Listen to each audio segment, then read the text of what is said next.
1956th Tisha B'Av since Churban Bayis Sheni, and we're still sitting here on the floor, and that has not yet been corrected. V'anachnu lo noshanu. Tonight,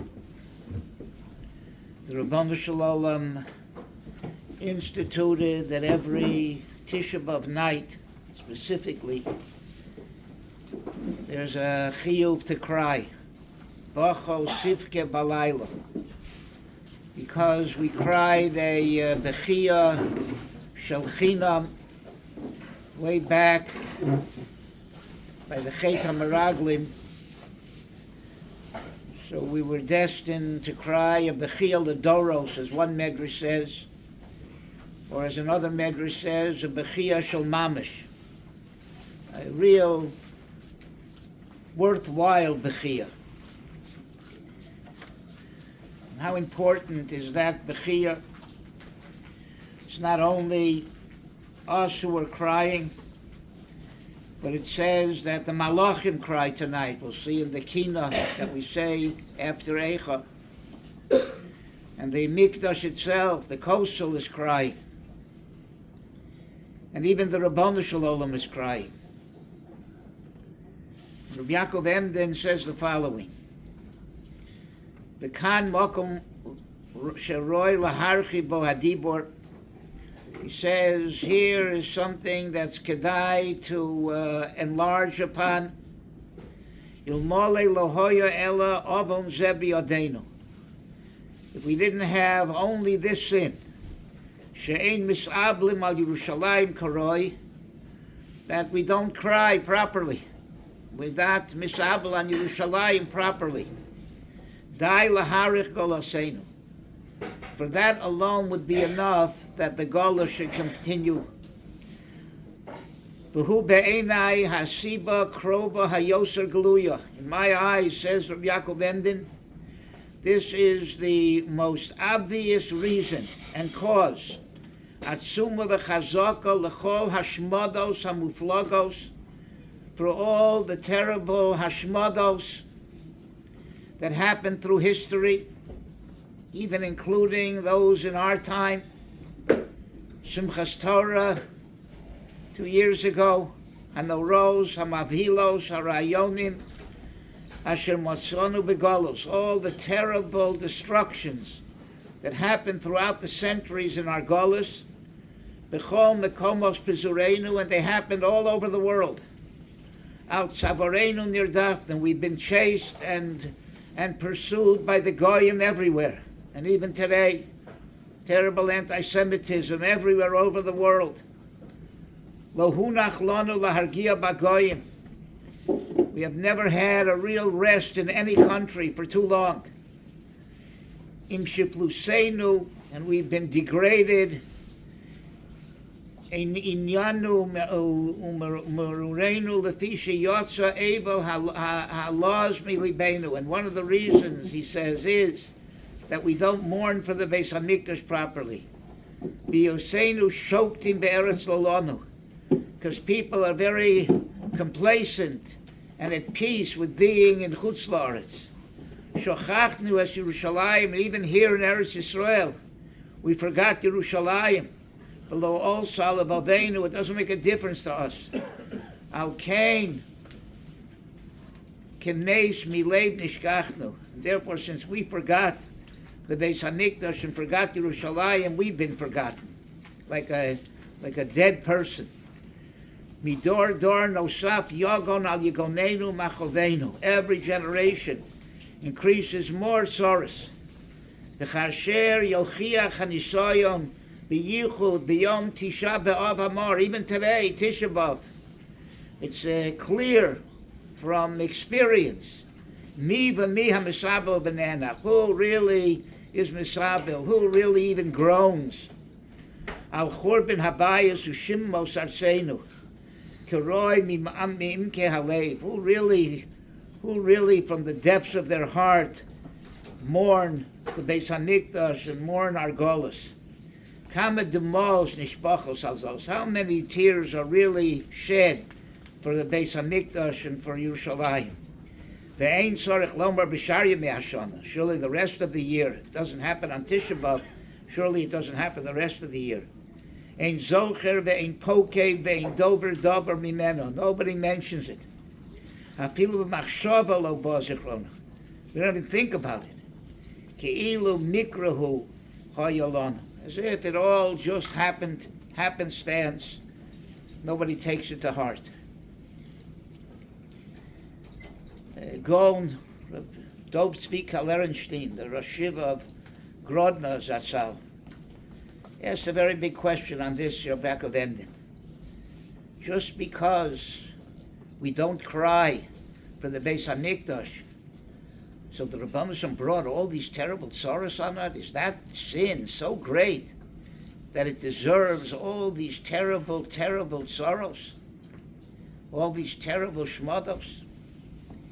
And he explains that since we cry the Bechia Shel Chinam, which we'll explain in a second what that is, the Gzeira was that we have to cry. We have to cry a Bechia Shel Mamish, a Bechia for all generations to correct that first crying. So if we use that crying to cry over the Golus and over the Churban, so we're Yotze with that cry. But if we don't cry for that, then there have to be other things to arouse us to cry, things that we cry on Bechia Shel Mamish. What's the difference between a Bechia Shel Chinam and a Bechia Shel Mamish? People cry because of a loss. The more they recognize the loss, the more they cry. We cried in the desert, there was no real loss. There was nothing missing. We just perceived it wrongly. And the crying there on a perceived loss was to give up hope, a yiyush. So the correction, the tikkun is to cry for a real loss. And to cry not out of desperation, not out of yiyush, but to cry like a child, like a baby cries, knowing that if they cry, that a mother or father will come and take care of their needs. So too, we know if we cry, the Rabbanu Shalom will know what's wrong and he'll come and take care of our needs. So therefore, that crying is necessary. If we can't do it over the Beis Hamikdash and Golus, then the Rabbanu Shalom provides us other reasons to cry, personal, individual, and national reasons to cry. So how do we cry? And it's not necessarily that a person has to rama shed tears, but you have to cry at least inside. So Chazal tell us, Roe Adam Yisurim Boyim Alav. If a person sees and feels and knows that he's beset with sorrows, and there's something missing, and there's what to cry about. So what should he do? Yefashbesh b'maisov, yemashbesh b'maisov. Should investigate his deeds and see what he can correct. No chisaron, no lack happens just by itself. There's a reason for it. And the reason is usually archatoim. A chet means a chisaron, something's missing. And if something's missing in the spiritual world, then it shows itself in the physical world. So therefore we should look and see what we can correct and what we can improve, says the Mesilas Yesharim. Yefashbesh u yemashmesh. We always like to say the idea is first yefashbesh, hone in and concentrate on specific things that you know that you can correct or improve. But then when you see those specific things, pick them up, yemashmesh, and see what caused them. Nothing happens in a vacuum. If people do things that are wrong, there's midos rows, bad character traits, bad ideas that people have that bring about those sins. So don't only work on the specific sin that you committed, but what brought it about. What midos do you have to fix up? What bad hashkafos do you have to correct? And it's not only your own personal sorrows, but like Vayar b'sivlosam by Moshe Rabbeinu, Adam roa yisurim. Not just he feels them personally on his body, but he sees them by others, and he feels like Moshe Rabbeinu felt. Vayar b'sivlosam, nosan eina v'libo lios meitzer aleihem. To feel with your eyes and your heart other people's sorrow. Didn't affect you personally, but it affects other people. So put your eyes, your seichel, to understand intellectually what's wrong, what happened to them, and put your heart to it to feel it. Both are necessary. If you only have a heart, you can come to wrong conclusions, and if you only have a mind, you'll never feel what somebody else does and never do anything about it. And then once you're fashmesh or you're mashmesh, so Chazal in another place tell us that there is a program how to help out the yafashmesh and yamashmesh, how you can help out correcting and improving what you did wrong. And that is la'olam yargiz adam. Person should always agitate his Yetzer HaTov to conquer his Yetzer Hara. If you're successful just doing that, fine. If you're not successful, then Yasok b'Torah. Open a Sefer, learn some Torah. That'll help you to overcome the Yetzer Hara. If that's successful, fine. If you're not successful with that, then Yikra Kriya Shema. You can read Kriya Shema. That'll help you overcome your Yetzer Hara. And if that is not successful, then Yizkor Yom HaMavis. Then remember that one day we're all going to die. Remember our mortality.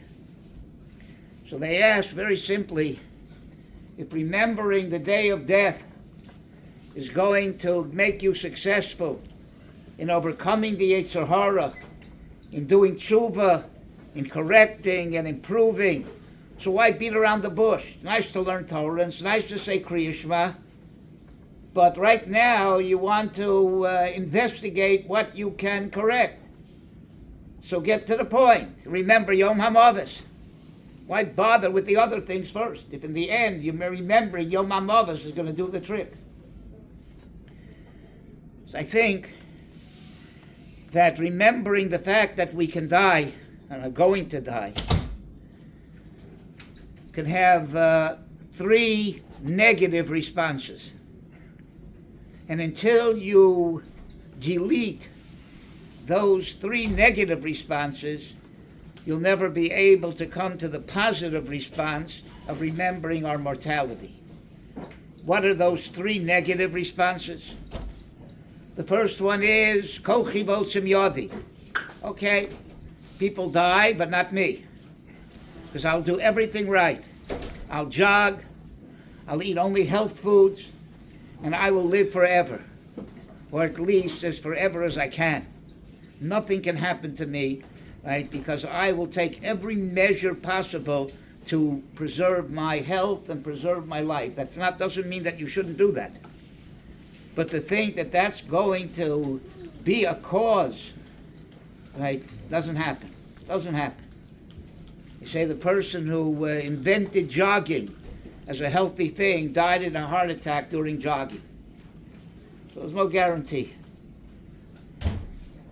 So therefore, the first thing you have to do to take away that negative response is Yargiz Yetzer HaTov al Yetzer Hara. Remember, you have only one thing that you're in control of, and that is your Yetzer HaTov and Yetzer Hara. Kol bidei shamayim chutz miyira shamayim. There's nothing else that we can control. We can do ishtadlus, we can make an effort, but ultimately it's in the hands of the Rabbanu Shalom whether we'll be successful or not. The only thing that's in our hands is our moral choices. Choosing the good over the bad, that the Rebbe Shem gave us the koach. So therefore, in order to delete the negative response of kochi botzim yodi, that I can do whatever has to be done to avoid my mortality, yargiz yetzer hara al yetzer atov al yetzer hara.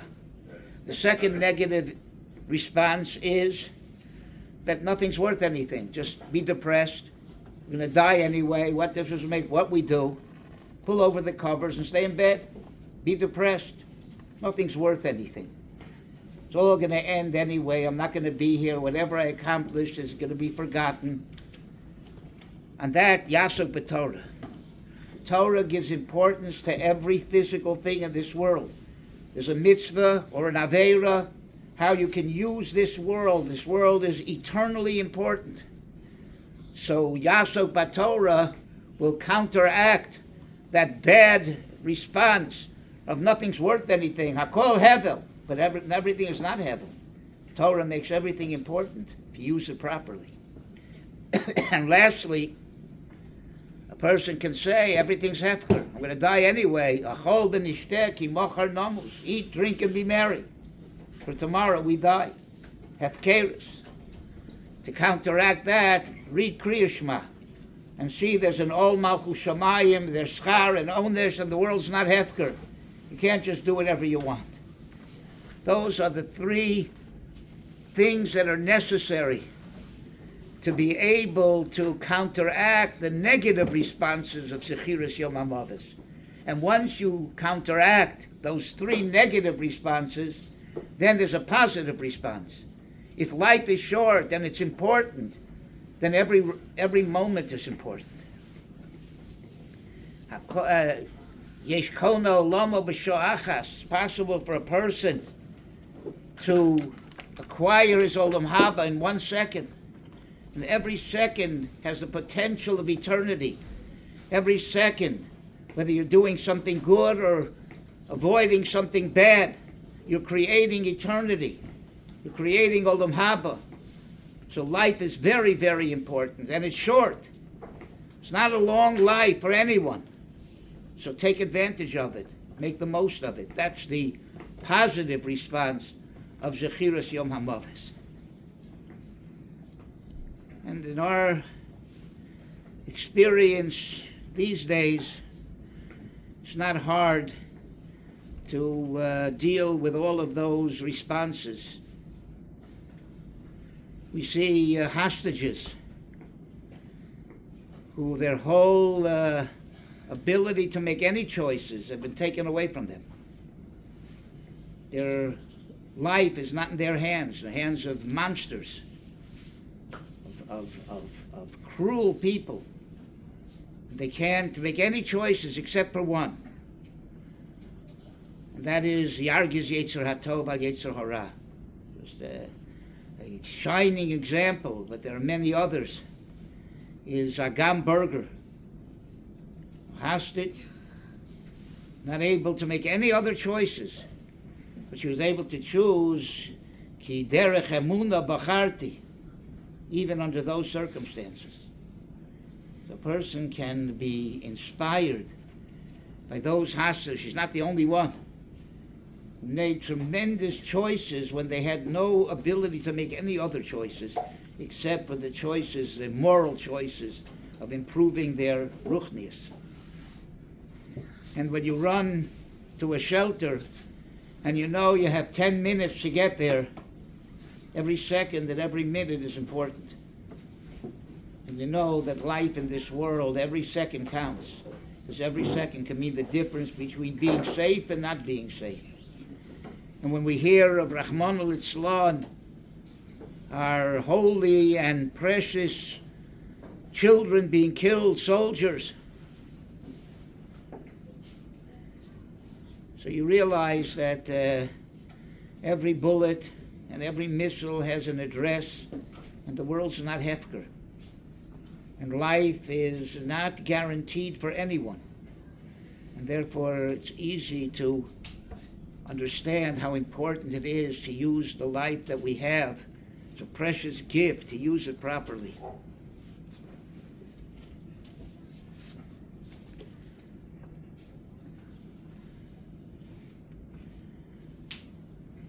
And therefore, if we cry, perhaps that crying will correct that useless crying.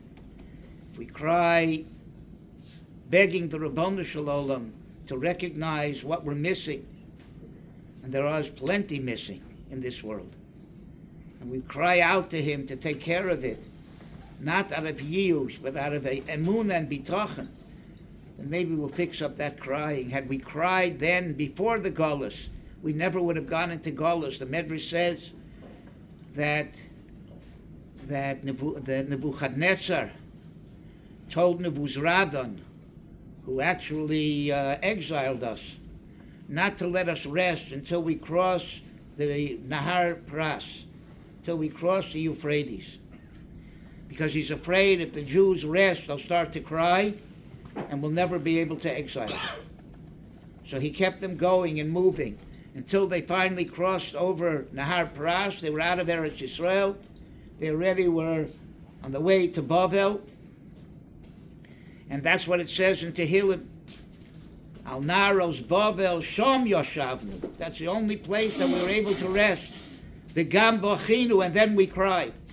And it says that Yirmiyahu Hanavi caught up to them at that moment when they were sitting and crying Al Naros Bavel. And he said to them, Meid ani olechem shomayim va'oretz. I testify heaven and earth on you. Had you cried one cry while you still were in Eretz Yisrael, you never would have gone into Golus. So the crying can have a tremendously important factor. Kiru levavchem v'al bigdeichem. If we tear our hearts and cry, we won't have to cry for more sorrows. Say a marshal. There was a band of smugglers, Jewish smugglers, that smuggled things over the border to different countries. And in order not to be caught, they put the smuggled items in a coffin and pretended that this was a levaya.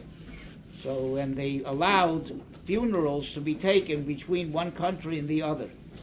And inside the coffin was contraband. So they smuggled whatever they were smuggling inside the coffin. When they came to the border, so the border officer said, we want to inspect to see what's in the coffin. They said, how could you do such a thing? Right? It's such a bizoyan hameis to open the coffin. They said, okay. They give us a few minutes to think about it and to see what we can do. They waited a little while, and then they said, no, we're opening the coffin anyway. Sure enough, they opened it and found all of the things they were smuggling.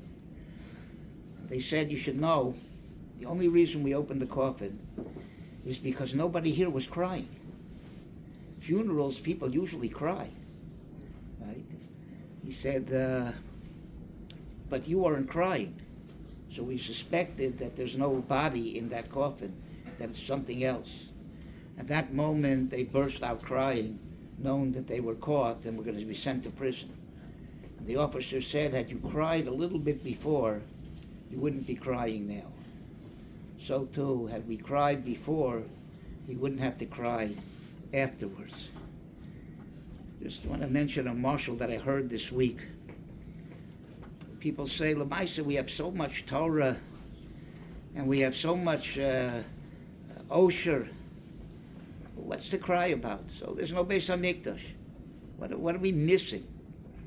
Right? Klal Yisrael has yeshivas, and we have pizza parlors, and we have everything that we need. What's missing? They gave a marshal, beautiful marshal. There was a shidduch made, a boy and a girl. And the boy had his misgivings, he wasn't sure. And finally, they talked him into getting engaged. He got engaged. He still had doubts and misgivings. And they were mechazik him that it's normal. He's just nervous. Last-minute jitters. And they went on with the chasana.